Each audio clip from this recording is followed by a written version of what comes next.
Good evening. This is going to be part 3 of the Light Fighter loadout for the upcoming Light Fighter Challenge that's happening in 2 weeks at the time of filming this video. This is going to be part 3, going over the clothing that I'm going to be wearing for this all-day challenge thing. So we'll just dive right in. We'll start first off with socks. Arguably, one of the most important pieces of kit is good socks. These are Darn Tough T4021 socks. When I was in NTC, I had like, I don't know, maybe 4 pair of these socks, and I could wear these socks for probably like 3 or 4 days at a time. Take them off, putting on a new pair, and then wash the dirty ones in an MRE bag. They're phenomenal socks. There's absolutely nothing wrong with these. Get yourself a good pair of socks. These are made out of wool. It's like a wool blend. This is new style wool. It's not old-fashioned wool like you grew up with when you were kids, where like if you wash it, it shrinks. So you can throw these in the wash, and they won't shrink on you. They're awesome. All right, next we'll talk about my base layer. This is your generic US Army issued silk top.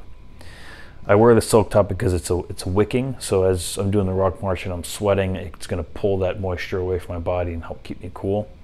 I checked the weather, it's still 2 weeks out, so like the forecast is probably still kind of unreliable, but it's supposed to be raining that day during the ruck march, so I might switch this out for something else. But the idea is, like, if you're, I mean, it's like October now, so as we're getting into the colder months, you want to have some sort of a base layer that's wicking to pull that moisture away from your body so you don't freeze. Anyway, that's that. Next is going to be, we'll talk about my pants. These are the Fjallraven Keb pants.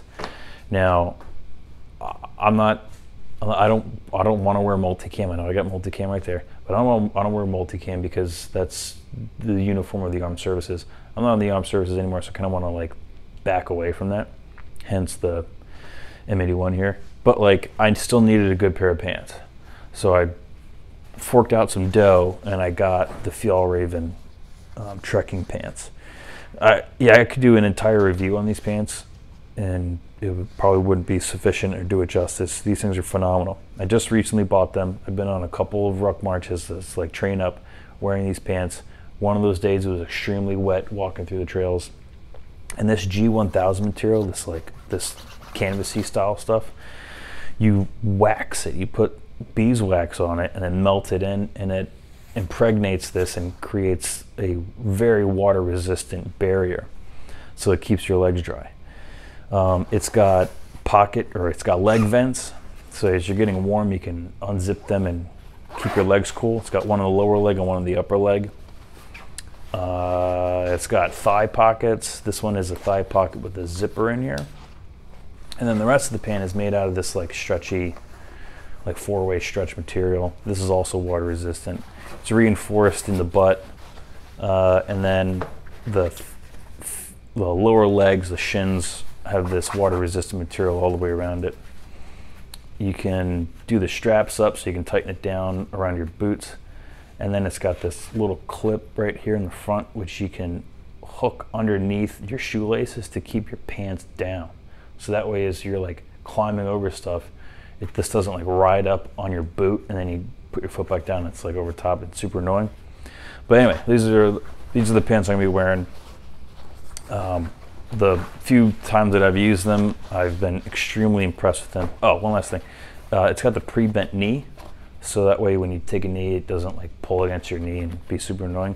And then it also has a pocket where you can put knee pads in, which I don't have yet, but I'm gonna go manufacture and I don't know, go to Lowe's and get some sort of cushy thing to stick up in there. But yeah, highly recommend them. Get some good pants that aren't tactical, because I don't know,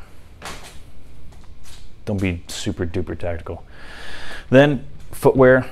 These are the Salomon Quest Cortex boots. I've had these a couple times. I didn't get to wear these in the military because, you know, I was a regular Joe And so we were bound by uniform regulations, and everything's got to be dress right dress. But I've had these, and I've used them hiking in the civilian side, and I just think they're an extremely comfortable boot and waterproof. So again, it's gonna be raining. Having a good waterproof shoe is gonna be important. So I got boots. Then because so I was listening to some of their podcasts about previous light fighter challenges in the past, and they talked about an evolution called where you have to do like a stalk, like you have to sneak like a sniper through the brush, and then get up on your target and do a PID of some kind. So there is going to be some sort of stealth camouflagey nature to it, maybe. So again, this is a whole side rant. I hate how people want to LARP and essentially cosplay the military. That's fine if you're gonna go with your little teenage friends and run around the woods with your airsoft guns.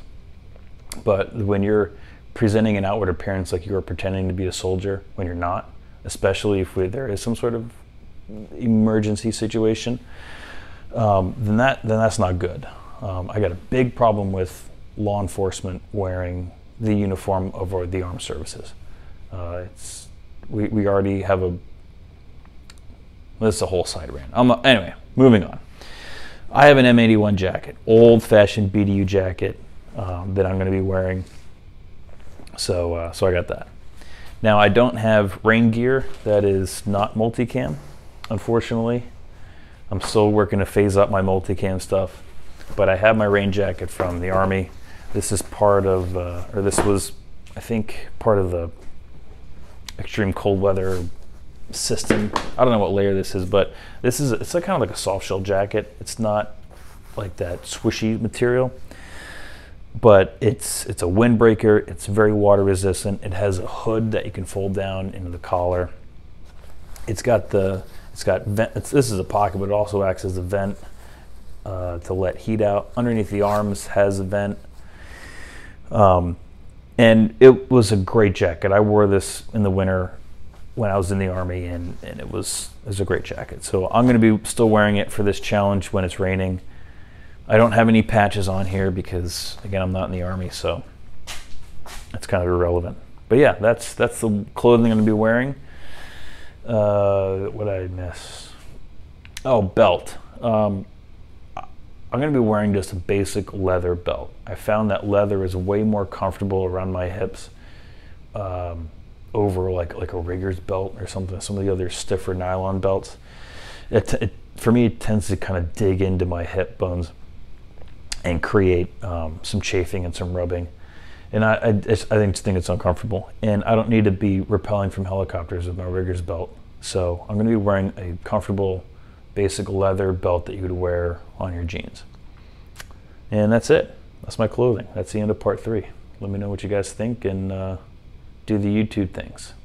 See you later.